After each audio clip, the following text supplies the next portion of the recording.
This is a breaking News 5 bulletin. Reports are coming in that sometimes last week there was chip sightings at Militia MMA. Still no Brown sightings. Stay tuned. Brown and Whitworth Foundation. Thank you, guys. Affordable roofing. My man Tony Mullins, he's a hard worker. He's actually a really smart worker as well. Do you really want some fucking idiot up there on top of your house? That's what happened last time, and guess what? Now you got holes in your fucking ceiling. That's because you didn't hire affordable roofing. You should have done it the first time. It would have been cheaper. It would have been better. So get a genius in roofing up there on your roof. Call my man Tony Mullins, 423-593-9605. Again, that's the original affordable roofing. Don't settle for any other imitators, because they're only going to build you an imitation roof. You saw where that got you last time. Don't make the same mistake twice. Call Affordable Roofing. 423-593-9605. Time cannot be stopped. It's an ongoing thing. You guys are getting older. You're getting uglier. You're getting out of shape. You can't fix your face, though. You're just stuck getting uglier. But what you can do is you could become a butterface and improve your body. Or a but his face. Everything's nice but his face. You could put it together. Call my man Captain Cranberry. He himself is getting older in the face, but his body is getting younger and more ripped by the days go on, because he's at 10-8 personal training every day. So give him a call. It's free. In fact, you get something out of that, because not only you get a better looking body, a more functioning body, more easy lifestyle, you get to hang out in Captain Cranberry's lair for an hour and meet Bowser. That's cool. Give him a call. 951-445-3133. Again, 951-445-3133. Or you could email him at 108pt@yahoo.com. Again, that's 108 Personal Training. Find them on the internet.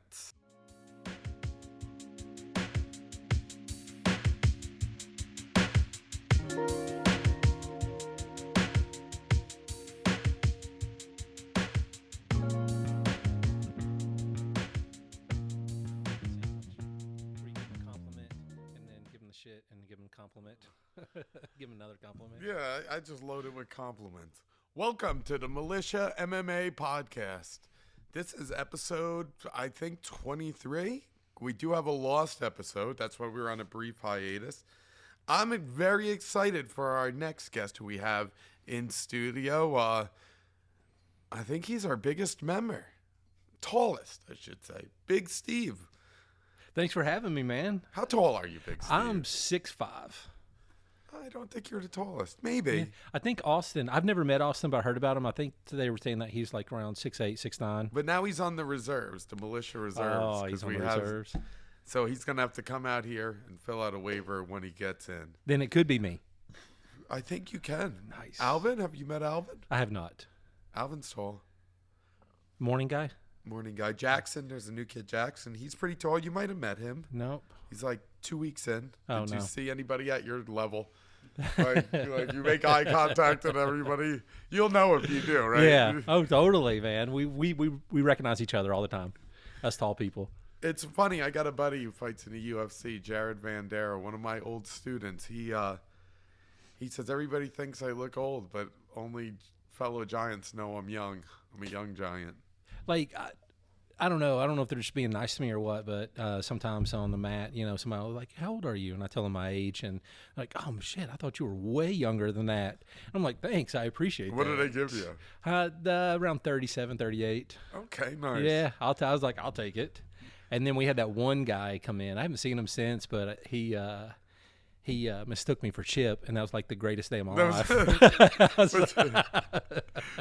Chip's much older now. Yeah, but still, the way, Chip, just Chip being Chip, I was like, oh, I'll take that any day of the week. So how old are you, Steve? Are we going to let it remain a mystery? I'll be 45 next month. Wow, yeah, 45. I know, getting close to 50. I cannot believe it. Oh man, you just quit your job too. I know, right? I'm making some sound decisions later in my life. So wait, so this is the big thing in your life now. You're on your way to you quit your job at 44. Mm-hmm.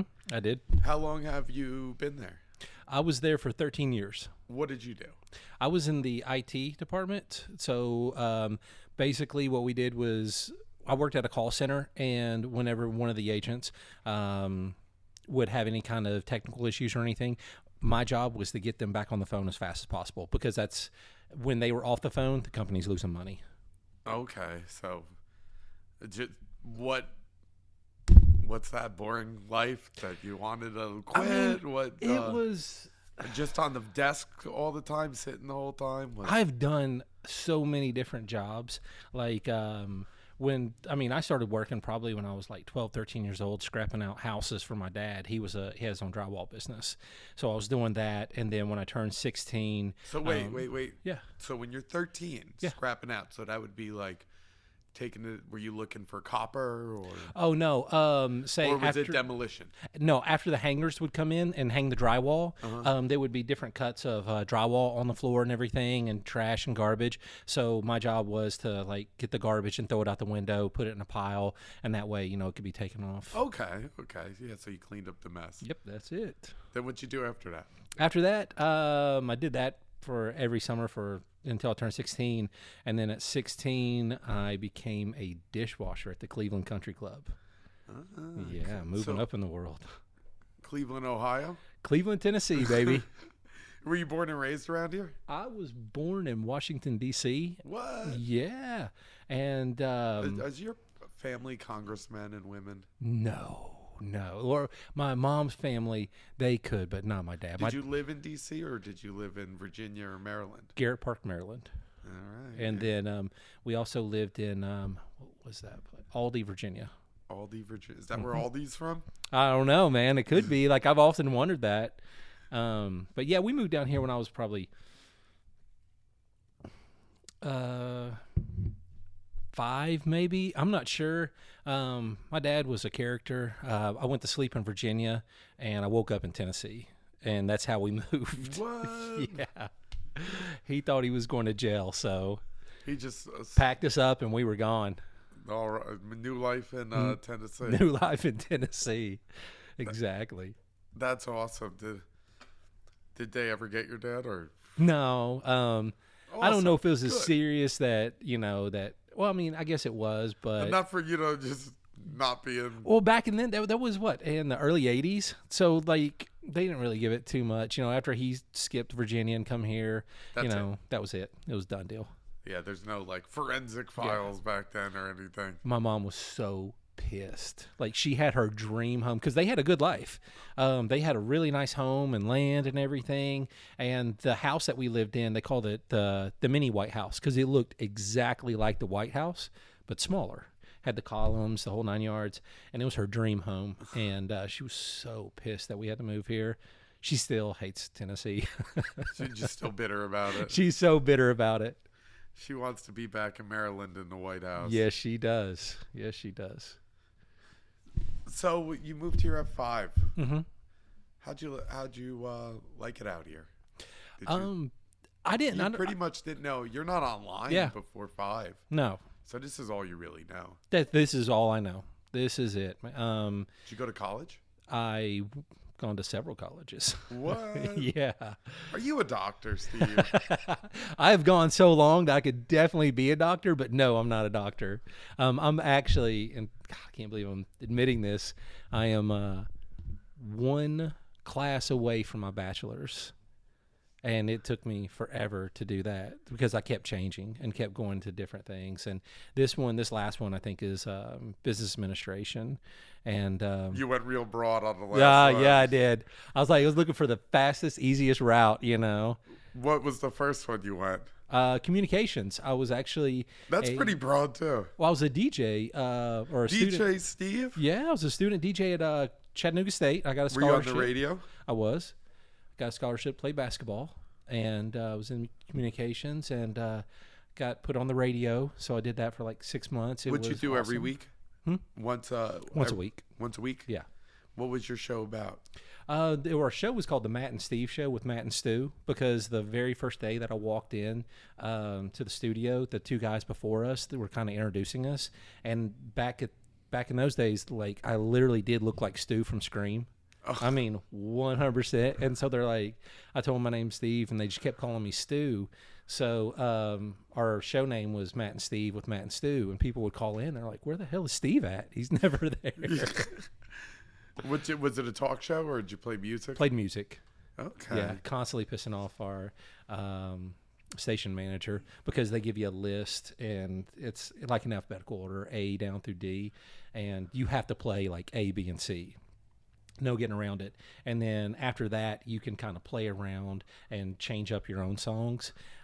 A songs, if I didn't like it, I was like, nah, screw that. You know, we'll go to the next one. Yeah, we'll go to that. I played one song twice back, because I was like, man, I love that song. It's so good. We're going to hear it again. Yeah, and send it back around. Yeah, the phone just started ringing right there, and it was him. He's like, you can't do that. But he was pissed. I've done that before when I've DJ'd, played a song again. Yeah. You get in the moment. You're like, hey, this is awesome. Yeah, send it around. Another lap. Do you miss being a DJ? I kind of do wish that I was still in that field. It takes a lot, I guess, to make money. I was talking to people about it. I mean, you get paid I didn't get paid anything. But then KZ106, they had an opening for Saturdays. I think it was from like midnight to 7 in the morning or whatnot. And the pay was just shit. But you were doing it for the experience. Yeah, you don't make any money being that type of DJ. No. But if you do Sweet 16s, you'll make money. Mm-hmm. If you do events, you make money. Yeah. I've got a friend that actually does that from high school. Like, he started DJing like right after college and everything. And everybody just thought it was kind of, just an in-between thing before he gets his career, and he just made a whole business out of it. Yeah, I used to DJ in high school. Oh, really? Yeah, and did like Sweet 16s and weddings and such. Hell yeah. That's awesome, man. And now it's not the DJing I wanted to do, but you make some money doing it. What music were you playing back then? Whatever the hits are back then. Well, I'd say, what were the hits? So it was 2006, so it was like a lot of like pre-2000, about 2006, 2004 to about 2007. So a lot of 50 Cent back then was popular. Yes. They had a whole bunch of garbage music back then. But then, like, at parties, so our big thing they would give us is a book of 50 CDs. Mm-hmm. And then that's like, so if it's 2006, let's say 2000 to 1950. 50 CDs with just a couple of songs from each. Like, they have like Walk This Way. They'd have the Chicken Dance, the Hokey Pokey. They'd have like Rock and Robin. They'd have like Hip Hop Hooray. Mm-hmm. Naughty by Nature. Yeah. So just big variety though. Like in this 50 book, so you could DJ a wedding off this book because it just has all the like shout, hey, yeah. So it's that was like your main thing, and then there was also monthly subscription. So you would get new songs every week on a CD. Like this is the Latin CD, and it'd give you a little bit of each genre. Mm-hmm. This is the pops, and then it would give you a little bit of everything: rap, rock, 3 from each genre. That's awesome, man. Were you doing this like with fighting, or fighting kind of stopped it? Did it? Okay. Yeah. But that was I was doing it in the beginning. Speaking of music, I've got this mix that I got on my phone that I stream to the car. I call it the Militia Mix. That's what it's titled. Yeah, because it's a lot of the music that we hear in here and everything. And sometimes my kids will hear it, and they're just like, what are you doing listening to that? And I'm just like, they're like, you're old and everything. I'm like, that damn song came out when I was 19. Yeah, don't step on my dreams, exactly. Kids. I was listening to that back in the day. What do you use, Spotify? Just YouTube. Just YouTube. Yeah, nice. I just get a bunch of the videos and everything, or the songs off YouTube, and just put them in a file. Okay, and then it just mixes it. Yeah, or do you got YouTube Red? No, I don't have YouTube Red. Who would get that? I don't know. Like, I don't pay for those kind of services. Who would want that? Some idiot. All you got to do is wait the 5 seconds so you can skip the commercial. Yeah. So, Well, yeah, there's so many other streaming things. I don't know why you would get YouTube Red. Makes me wonder what other subscriptions. only an idiot would do that. This is not going to get played on YouTube. No, this is going to the front of YouTube. So I think we strayed. So you quit your job. I did. I was there for 13 years. Why? What made you wanna? I'm sure you were so secure. How long did you have to retire? I mean, I didn't have another 20 years, I guess. You know. Yeah, I guess. Yeah, but I couldn't see myself 20 years staring at a computer, sitting in the chair. That's what I was doing, just 8 hours a day. And I would look outside and just be like, God, I want to be out there, and I want to do something. Like, I want to create wealth. I mean, yeah, I was doing well, but you're just getting paid a salary. I was like, I want to create some sort of wealth, and met Bobby, and we had this idea and started this business. And so many days I wake up and I'm just scared shitless. I'm just like, what did I do? Am I crazy? But then something always turns out, like we land some pretty nice jobs and everything. And then I look back at it too, like doing what we're doing right now. It's like, I'd never been able to do this, go and roll this morning and then come here and do the Militia podcast, So I was like, this is pretty awesome. And I'm sure you've done your 13 years there. You've probably, you've got your own house, right? I do. Yeah, so you've already set yourself up pretty good to make this sort of risk. I've paid everything off. So you're good. Yeah. The property taxes are yours. So Yeah, so you set yourself up in a good position to do this. Like, so there's like, if it doesn't work out, which I'm not saying it's not, you're still in a great position because you've been so smart that you're already ahead of 99% of the people. Yeah. Just because of being smart, financially smart, and it's just financially disciplined, I should say.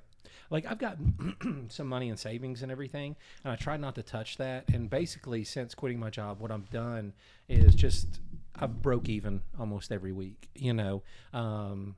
So I'm trying to get it where, it starts accumulating again. But, I was like, it's still not bad. It's like, at least I'm not going negative. I'm breaking even, getting everything taken care of. And then all this free time and the stuff that we get to do, and it's just, I don't know, it's exciting.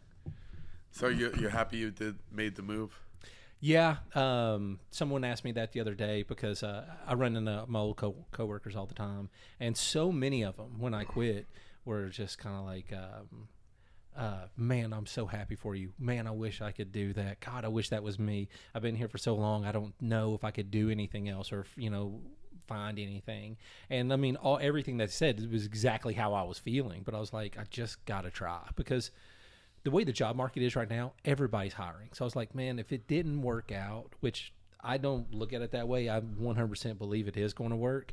But I was like, it's working. Yeah, if it didn't, I could jump right back into the corporate, life. I don't want to, but I could. No, or you could figure out something that you could enjoy a little bit more than that. You don't just because you were there one time doesn't mean you ever have to go back. Yeah.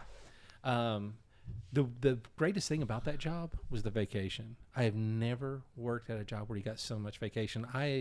Did you use up all your vacation? Oh, I tried, man. When they caught wind that I was going to leave, they had a meeting with me and talked to me about it. And you should have been like, no, I'm not going anywhere. Oh, I was burning vacation before that because I knew I was out the door.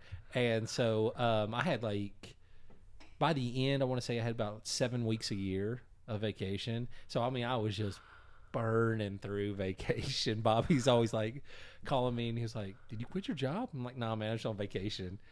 But then the day came. I'm like, actually, I'm kind of on permanent vacation now. That's awesome. Did you go anywhere fun on these vacations? Yeah, man. Went to the Chewy camp in Louisville. Took the kids. We have cabins in Virginia. So I took them to the cabins. And we went up to Abington and everything. And I heard this, it was from a book, and I love it. Like, the main character in there talks about he likes to take his retirement in early installments. And so I was like, oh yeah, I was like, that's what I like to do too. You know, I like kind of like the freedom that I have now. I mean, What do you mean retirement and early installment? because you retire at like 65. Yes. And at that age, not saying that your life is over, but you've lost a lot of youth, you know, Yes. and you might not be able to get the experiences that, you know, you could have whenever you were younger. And so the character talks about, you know, he would take his retirement in early installments. Like he lived on a houseboat and everything, and just Oh, cool. yeah, cool. he worked to make money when he had to, and didn't work. Like with us, with Elite Clean, like I love it when we're, you know, got like 5 days of work in a row. I love that. But What do you do? So I don't think I know what you do, but explain to our listeners what your business is, what you decided to do. Bobby and I started a pressure washing business. We were looking for something that had low entry. It wasn't pressure washing at first, right? No, that was Bobby. I wasn't part of it then. Oh. That was just him. He was cleaning houses. Okay. And then when I came on, we pivoted, and we got the pressure washing You equipment. talked them into pressure washing. I talked to him about it because it was funny. I told Bobby about this YouTube channel, and You and your YouTube. I know, YouTube right? Steve. it was called Upflip, and I was like, because he talked to me about wanting to start a business, you know, like not with me, just in general. And so I was like, hey, there's this channel you need to check out called Upflip.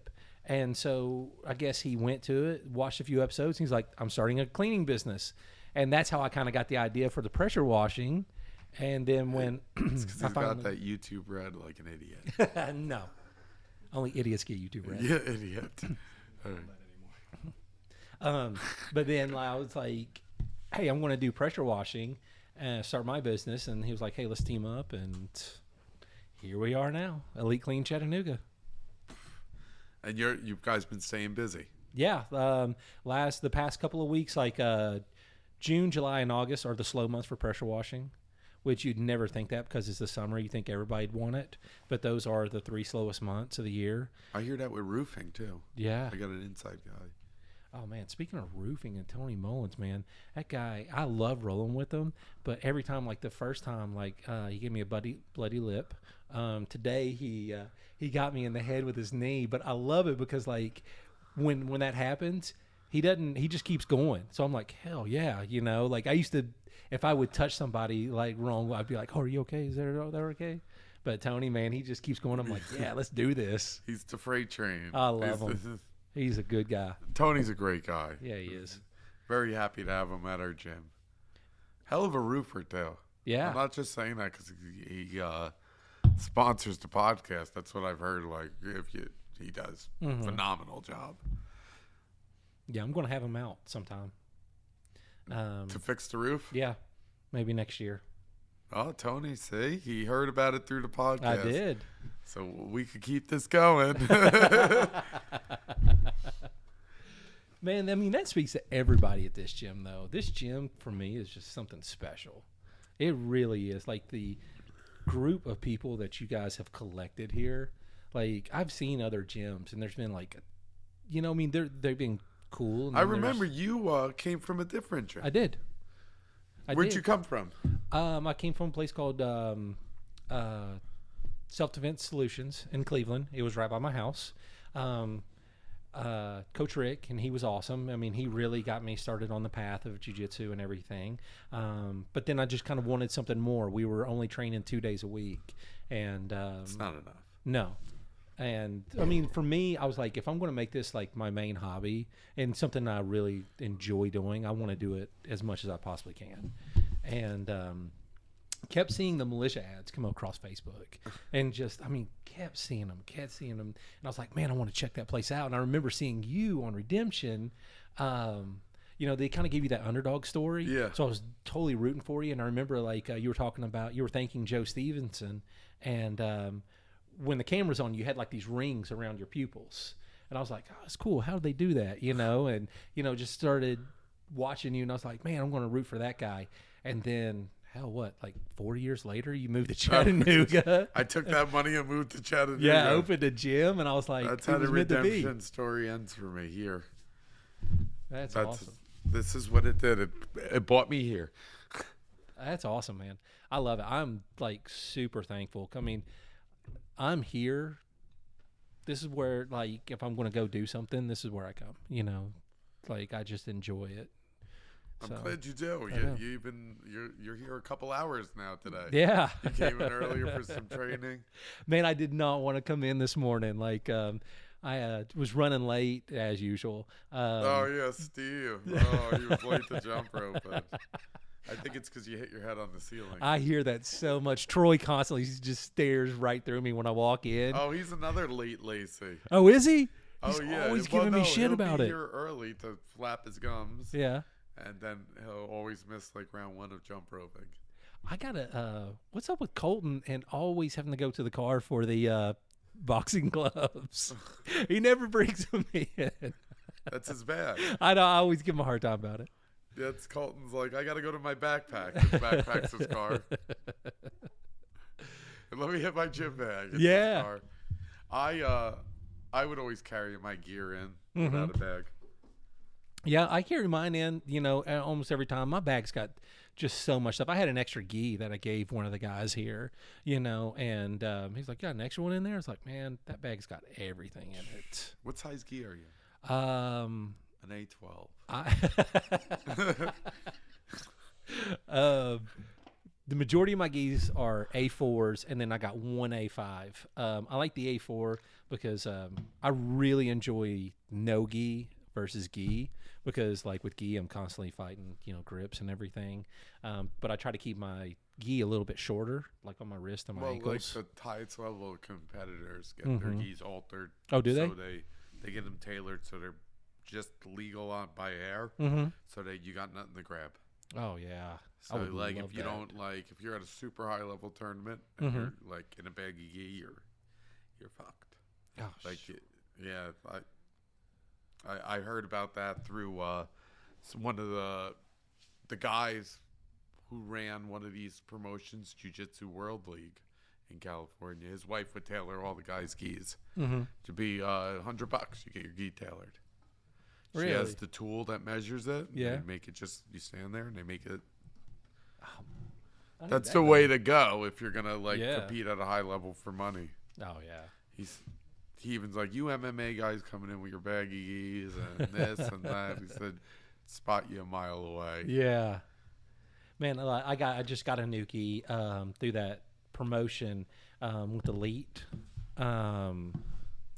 Like Gordy sent him my information because I guess Gordy and Bree did it, and basically, they give you a free one if you make a post for them. You get the pick from a list of something that they make, and they give it to you for free, and then you got to go post a review on it and everything. So you got to say, it sucks. I should have just got the gi at my gym. They offered me to do it. I was like, I'm not. I'm like, I got my own Militia apparel line that's somewhere down the future is gonna come for Elite. Gracie calls me a fangirl because, like, say when I talk about like you and you know, everybody here at the gym and everything, and then I bought like all the gear and everything. She's like, "Man, you're totally fangirling over." We got some new shirts coming in. Do you really?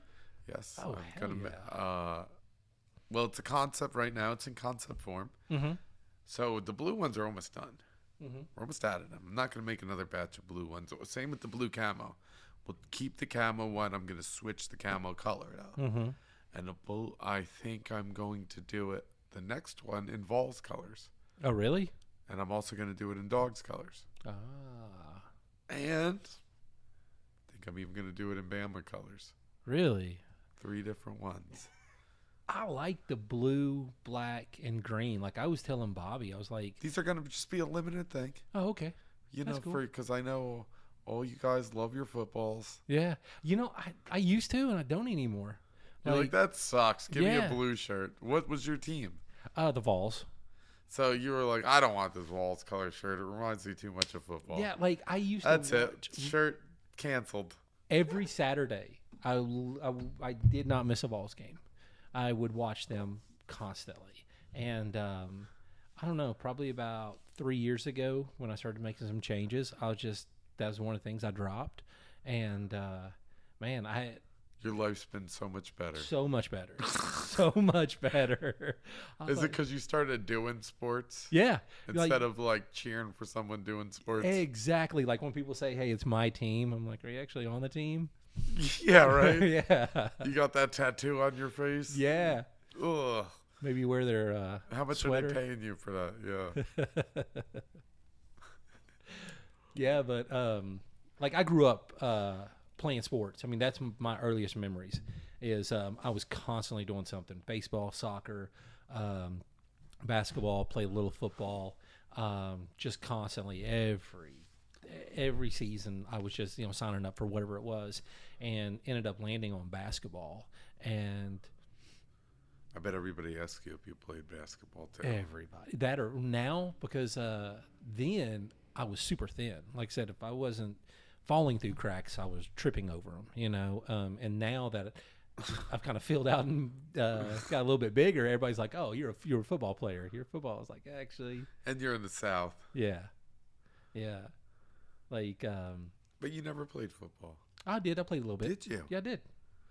You did it all. They tried to put me on the offensive line, and I hated it.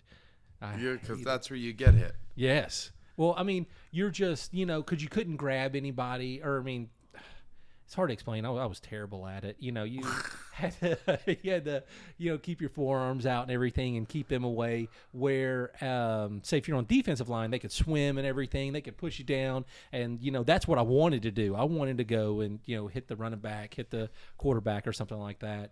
And then they had me do tight end a little bit, and that I loved because, I like to run. You dirty catch. girl. Huh? Yeah.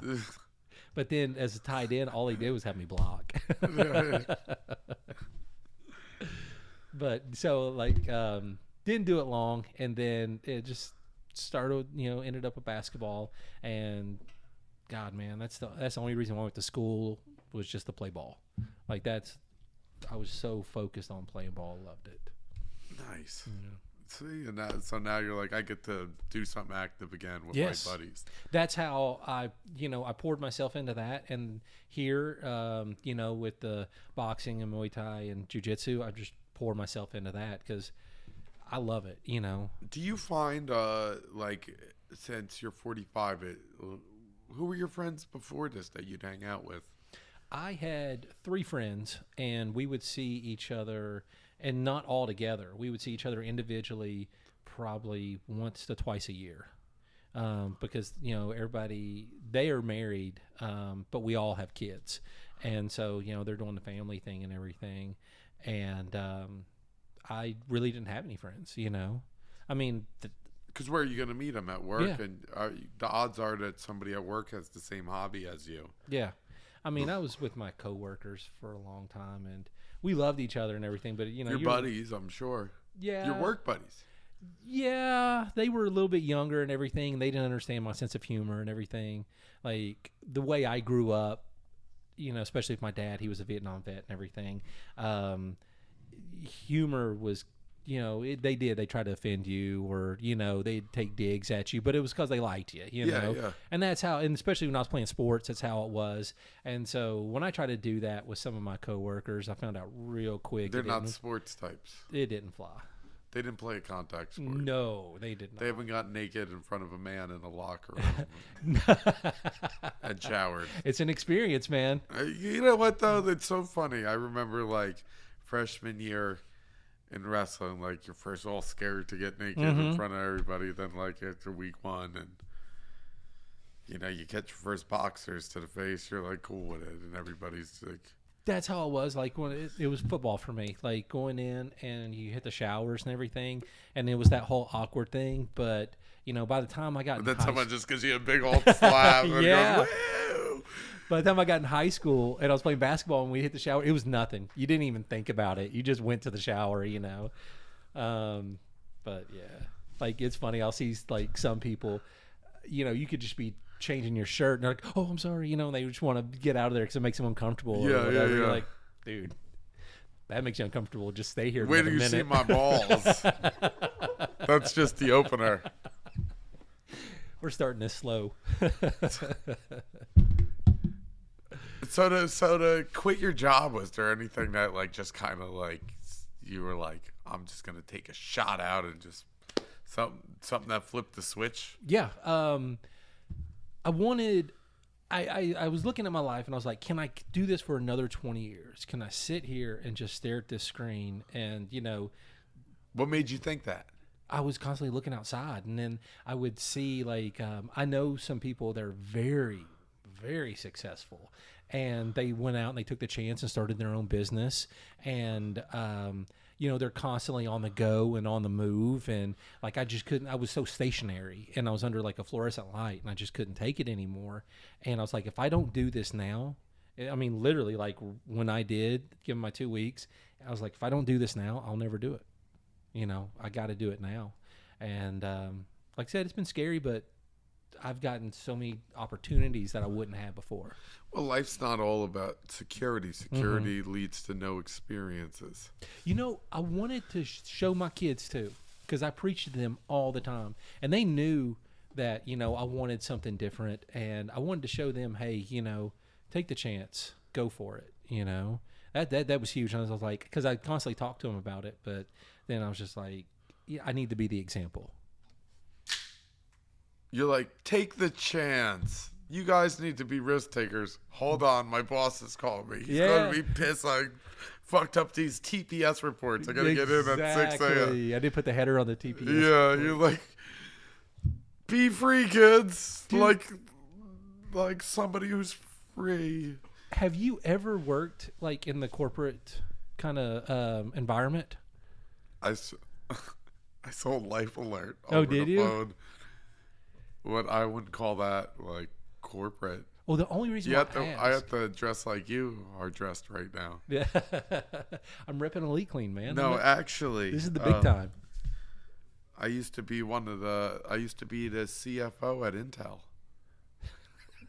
The chief financial officer. Yeah, but I decided to get into MMA instead. There you go. Well, The hustle and bustle was too much. Right. Oh, That was my only corporate thing I did. I only asked because like that movie Office Space is so accurate. Like how Peter felt. Such a good movie. It's too. a great movie, and how Peter felt is how I felt. Just every day, how all the experiences that he would have is exactly how I felt. And I was like, I've got to do something different. Do you have your Jennifer Aniston at the TGI Fridays? Shit, I wish, man. There's not. You're like, we're going to the karaoke night on Thursday. Yeah, it'd be nice just There's having that one. waitress. Just kidding. Yeah, but yeah, like I just wanted to be the example, and I wanted out. I wanted something different, and take a chance on me. It's just a midlife crisis. Pretty much, man. Pretty much. It was that You or got the young sports Bob- car. You got you and Bobby now. I know. I came to this gym. I found my best friends. I started a business. I found love. You're surfing and you play the guitar. You're surfing and playing the guitar now. Exactly. It was either quit my job or get the sports car, and I, quit my job. Yes, don't get the sports car. Yeah. They're so hard to get in and out of. Oh my God, man! I tried to get. You wouldn't fit in the Corvette I had. You wouldn't belong in it. You would have to take out the center console and sit in both seats. I don't know if it's a Chevy thing or whatnot, because like I got into one of the new Camaros, and I'm so thankful that people weren't filming me trying to get out of the damn thing. Now there were people watching me, and I could see them laughing. We could put you in a Porsche. It still would. You wouldn't fit in it. No, well, it depends on which Porsche. What the SUV? You fit great in that. Which one? It's not the 911. You I really fit into that Mercedes that looks like the Safari truck. As I got into a Porsche, and then my feet. I mean, the leg room I was surprised. I guess because they don't have the engine up front and it's in the rear. Yeah, but it's a 4-seater. No. I'm talking about this was like I can't remember if it was a 911 or a Carrera or one of those. But I was surprised. Not a Boxster. I think the Boxster's No, got that I seat, hate mate. the Boxers. I hate those. I love them. Do you really? I do. I don't like the rear end. That's what I Got like a big about old it. butt.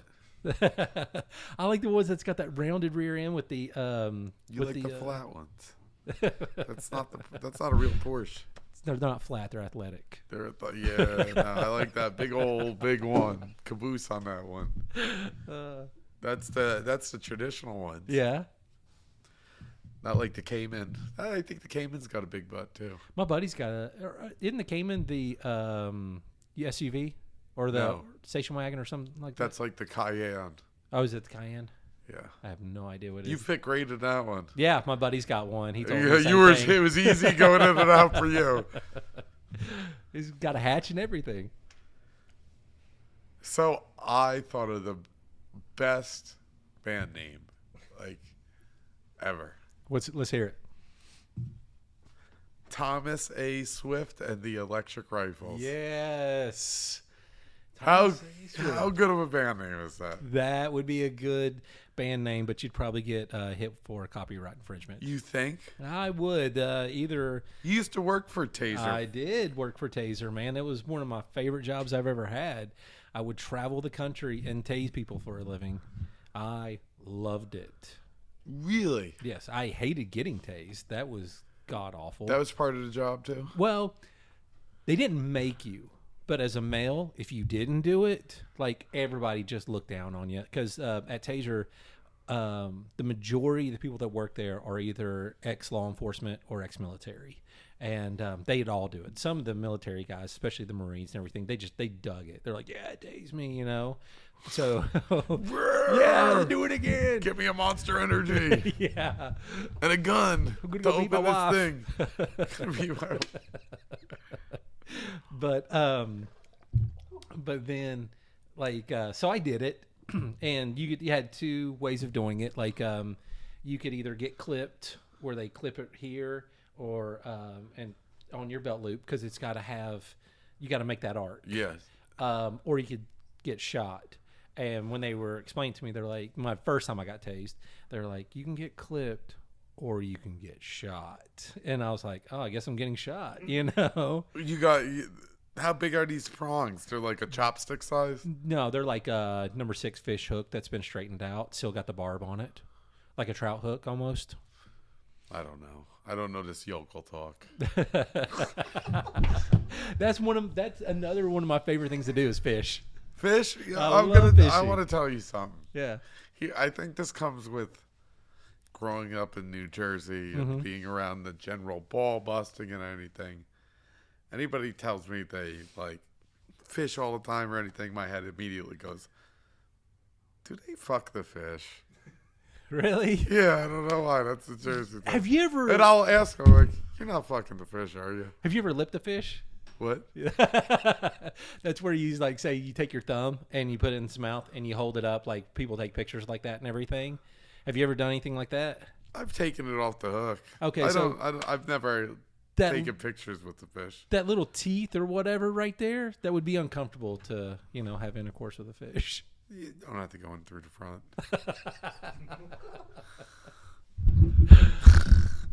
I like how he said intercourse. That'll save it. That'll save it. The technical term.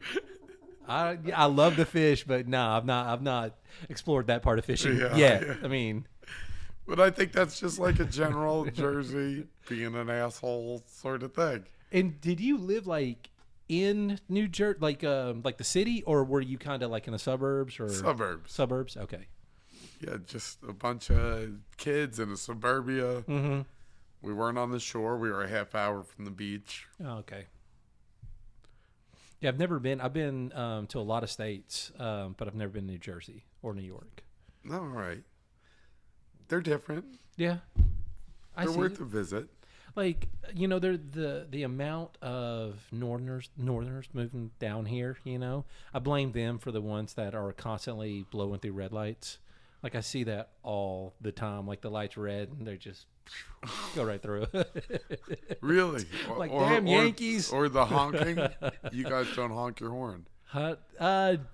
We don't honk as much as they do up north. How do you know you've never been there? Well, in D.C. You're like, I've seen The Sopranos. There's horns. Exactly. And Seinfeld. No, I've been to Pittsburgh, D.C., Philly, Detroit. Philly's kind of like New York a little bit. Yeah. It's a city and it's north. Kind of. Yeah. You ever been to Atlantic City? Oh, that's No. New Jersey. That's close. Is it? Man, I'd like to try that out. My mom was born in Johnstown, Pennsylvania. Okay. So they're closer to Pittsburgh and everything. So I got to see that part, you know. Oh, nice. Yeah. So you're a single dad, Steve. I am a single dad. And you got the kids all the time, pretty much. Most of the time. About 24/7. You know, I think I was put on this earth to be a father. Like for the longest time, I'd always think, "What's my purpose?" and everything. And then when I became a dad, I was like, "This is it." You know, I love being a dad. It's the hardest damn thing I've ever done. Is it hard? Oh my God, especially being any kind of single parent, whether you're a single mom or you're a single dad, it's tough. It's super tough. And because you got to wear both hats, you got to play both roles. Like I wish I could only just have to play the dad role, you know, but if, you know, one of them's upset or anything like that, then I've got to sit down and listen and, you know, kind of play that motherly role. And, it's an experience, but I wouldn't trade it for the world. I love them to absolute death. They drive me crazy, but I love them so much. They're good kids. Oh, they're great kids, man. They just, God, man. Like they're both trying to get my attention all the time. So if one's got my attention, the other one is trying to go harder in the paint, trying to get my attention. How old are your children? Gracie is 12, and Jace he's 8, and he'll be 9 in November. And they fight for your attention. If they're not fighting for my attention, they're fighting each other constantly. Really? Oh yeah, man. Like they go at it. They start dropping some bombs sometimes. I have to get in there and break it up. Like I was talking to Bobby about it, and I was like, sometimes, you know, I feel like I'm Big John McCarthy having to jump in and separate. Oh, so, yeah, they throw hands. Yeah, because Jace always starts it. Every single time Jace starts it, and every single time Gracie finishes it. Yeah, and Gracie seems like she doesn't take any crap. No, but the thing of it is like as much as they fight, like they can be fighting 1 minute and then next minute they're like best friends. They're laughing, they're joking good. or whatever. And then if someone like messes with one of them, they've got each other's back big time. Like Jace came home and this girl, she's like, he's in 3rd grade and 5th grader, I guess, was poking him in the head or kind of picking on him and stuff. And as soon as he was telling me about it, you know, the bus is outside. Gracie's like, she did what? She's still on the bus? And Gracie, I'm like, no, Gracie, don't go. You know, you can't go out there. Go out there. Go out there. Yeah. I'm not, pretend I'm not. I got to look good for the bus driver. No, but I think, you know, they got that resolved. But yeah, they have each other's back, and I love. That's what I love. You know, that's what I want them to carry over. You know, carry with them when they get older and everything. Is, you know, that's your sibling, that's your blood. Have each other's back. That's good. They seem tight. They are super tight. They are like Jace is always trying to impress Gracie, and Jace is the little brother, so Gracie's just kind of like, a lot of times she just don't want to have anything to do with it, but he's constantly seeking her approval or trying to impress her with something, you know. So you were from Arizona. I lived in Arizona, man. Like as soon as You I spent the time in Arizona. I should definitely. say. As soon as I turned 18, I knew I wanted out of the house, and so I bolted. Took that scholarship in Chattanooga. From Chattanooga, moved to Knoxville. From Knoxville to Atlanta, and Atlanta to Phoenix. And in Phoenix, I stayed for 10, 11 years, and I thought that's where I was going to be for the rest of my life. Really, you liked Phoenix? Yeah, I love the West Coast. I never thought I would ever come back to Tennessee. You ever go to California or anything? Oh, all the time, constantly. When I worked with Taser, we did a lot of business in California and Texas. And oh, that's so awesome. So you got to travel a lot with Taser. oh, I got to travel a lot, man. Yeah, I've been all around the United States. Do you wish you could get that Taser job back? Yeah, that would be awesome. We kind of left on bad terms. But Oh man, but no, that it was the best job ever. It was so that seems good. like cool. What do you go to? You went to a lot of trade shows and stuff. That was it. Conventions, trade shows. and we would hit all these random ones. Like we'd go to the realtor show down in New Orleans, and realtors would be like, well, why are you here? You know, we understand why Taser's here. And we're like, well, you know, you go and you're showing these houses and you're showing them a loan. Maybe you need some protection. Maybe one of these are some psycho killer or whatnot. They're like, oh yeah. And we're just bullshitting, you know, we're just trying to explain why we're there. And they would buy them? Oh yeah. That you would sell them there. We would, because that was the time when we were promoting the C2. The C2 was the civilian version of what they were selling to law enforcement, and it had a completely different look to it and everything. So we were taking pre-orders for it, and man, we traveled the United States just getting pre-orders. How many pre-orders would you get now? I have no idea, but I can tell you it was a lot. And the day that they were supposed to ship, they didn't ship. And then that week, by the end of that week, they didn't ship. The next week, they didn't ship, like because they kept running into problems in development, you know, research and development and everything.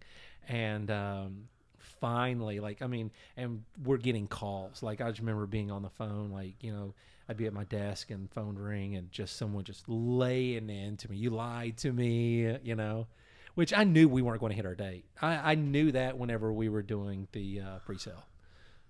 You lied to them. Well, I had to, man, if I wanted to keep my job. But it all worked out in the end. Like they got their tasers. They got them out. Somebody got stabbed before they got theirs, but hey. It was a good thing, though, man, because they wanted to make sure that they were working properly, you know, and were going to work. So in the end, it was a good thing. And it's funny you're talking about, you know, somebody getting stabbed. One of the worst calls that I got there was from a LA County sheriff, and I was on the civilian side, and we had two sides: civilian law enforcement, or the LE. So one of the guys that was on the LE side, this sheriff is just laying into him over the phone, you know. You guys almost got me killed. Fuck you. You know, I went and I pulled my taser, you know, against this guy who was PCP or some sort of drug, and it didn't work. And then he jumped on me, and I couldn't get him off. And like, I mean, I guess this cop took a beating, you know. And so that he's talking to the LE rep, and the LE rep comes over where I'm at in the civilian side, and he was like, man, he was like, I know you can talk to people. He was like, will you take this call and talk to this sheriff? So I got on the phone and I talked to him, and I was like, oh man, that sucks. And I was like, oh, that's terrible. I ended up sending like a ton of free shit. By the end, he was apologizing to me. He's like, man, I was just upset and everything. But he's getting a lot of free stuff, so. You said that he's like, one for each hand. Yeah. They don't work very well. You want more free shit that don't work? Yeah. We're sending it out. Well, no. So what if you so you have the ones that shoot, right? Yeah, that was us. What if you like shot it into a frozen turkey? Could it cook it? No, it's not going to cook it. You wouldn't even tell. Besides the little, it goes click click at the end of the taser. That's the only thing. Well, it's an electric rifle, so could you hunt like a deer with it? You want to piss a deer off, maybe. How long would it take for you to kill the deer? 10 minutes? You'd have to get really close. Like, I mean, you're stalking this deer if you're going to try to hit him with a taser. Because, I mean, I forgot the effective range, but it's not too much further, say, from here to where your office 10 chair feet, is. probably. Yeah. So if you got a deer, how long would it take to kill it with a taser? Because the regular rifle's like a second. So the way I hear it, I don't know. They would test it out on pigs and everything, because a pig's heart is the closest to a human heart. And I guess they would hit these dang pig hearts for a long time before something gave way, you know. What a torturous death. Well, no, I'm pretty sure the pig was already dead. Okay. At least I hope. They're like, look. No, they were. They couldn't have been dead. They're like, look how long it took to kill it. Yeah. Well, we had people. It showed up already dead. The longest, when I worked there, the longest person, because they would do all kinds of trials, and they would have someone hold, and they would hold it in their hand, and then they would be getting tased, and they wanted to see how long they could hold it for. And it was this female, and I can't remember if she was military or law enforcement. She was one of the two, but my God, man, she held it, I want to say, for like over 5 minutes. Just getting tased. Yeah, like when normally if you get like with police officers, it's like 10 seconds. 5 seconds back in the day. And then I've heard they bumped it to 30 now, but I don't know if that's true or not. Because they're weaker. Could be. I never really kept up with them after that. It's the way of the world, I guess. Right. So I hear you're getting into holiday lights, Steve. Hoping to. I don't know if we're going to get into it this year or if it's going to be something for next year. And I like how you're calling it holiday lights so you don't offend anybody. Because Christmas is offensive. Yeah, that's a Bobby thing because I'm all about Christmas. It's Christmas lights. It's what if somebody needed a lit up menorah on their lawn? I guess I'm not getting it from Elite Clean. No, yeah. I'm kidding. We love everyone. We will definitely put up your menorah. Gladly, happily. So is it Christmas lights? I say Aren't Christmas you light afraid you're going to installation. pigeonhole yourself by your No, man. Republicanness? Because like we put out the signs, this time of year talking about Christmas lights, and then what if somebody wanted Halloween lights? Yeah, they're gonna see your sign. they're going to see it and they'll be like, yeah, they do think. No, they're gonna be like, they probably feel some way about other holidays. This is the South. They love their Christmas. Damn it. Do they? But do they like the other holidays? Yeah, they do like the other holidays, but like I remember when I first moved back here from Arizona, I was wanting to get something. It was at Hamilton Place, and this is back when Hamilton Place had people actually visiting it. It was around Christmas time. They had this little shop, and I was getting an ornament made for one of my family members. And beautiful. I was like, just put Happy Xmas on it and everything. And that lady just tore into me. She's like, do you fucking hate Jesus? Yes, that's almost what it was. She was like, they will not put Xmas on it. And I had no idea. I was like, I don't understand what the big deal is and everything. She was like, that's against Jesus and Christ. You're taking the Christ out of Christmas and, blah, blah, blah. And so I was like, okay. I was like, Merry Christmas is great. Go ahead and put that on there. But I didn't know. I didn't know so that. much after that. She's like, it's $300. Yeah. And that was money 30 years ago. About 12 years ago. So who knows what it's worth today? I know, man. The way everything costs today, it's ridiculous. So Hanukkah lights not happening. No, it's happening. Not on Steve's watch. Halloween, Hanukkah, Sabbath, whatever. We'll do it. What if Bobby's like, hey, let's start doing Pride lights for Pride Month? Why not, man? Yeah, I mean, that don't bother me. Like I don't know. I don't. What you do personally is none of my business. But So you're like, listen, we won't do Pride lights, but we're gonna hang up Christmas lights during Pride in Pride color. But these are still Christmas lights. And Jesus hates gays. Like, I want no part of this. Don't worry, we're only gonna offend Bobby's coworkers. Yeah, that's literally right down here. It's funny, like when I started the gym, Bobby's one of the first people, he's one of the first people that I met, and I remember seeing him, and he had all the tattoos, and I was like, oh man, I bet that guy's a fighter. I bet he's a biker. Yeah, I bet that criminal, man, he knows what he's doing. Yeah. You're like, hey Bobby, we're gonna get some smack. He's like, what are you talking about? Yeah, seriously. My band is doing a Blink-182 cover. He loves pop music at the gay brewery. He loves pop music. Like, I was like, seriously? He was like fucking leaving here blasting in sync. Yes. Yeah. My wife, she's like, ugh. Oh man. Well, Steve, why don't you plug your business while we got you on here? How can we find you? How can we find your amazing services? You can find us on Facebook, Elite Clean Chattanooga, Instagram, Elite Clean Chattanooga. We have a vlog on YouTube. You also have a podcast. We have a podcast. Our vlog on YouTube is Elite Clean Chattanooga, but we also have the Have White Belt Will Travel podcast, which is another thing that I would not been able to do if I didn't take this leap, and that's been a ton of fun. You know, it's great. I really, really enjoy that. Where can we find that? On YouTube for now. On YouTube for now. Mm-hmm.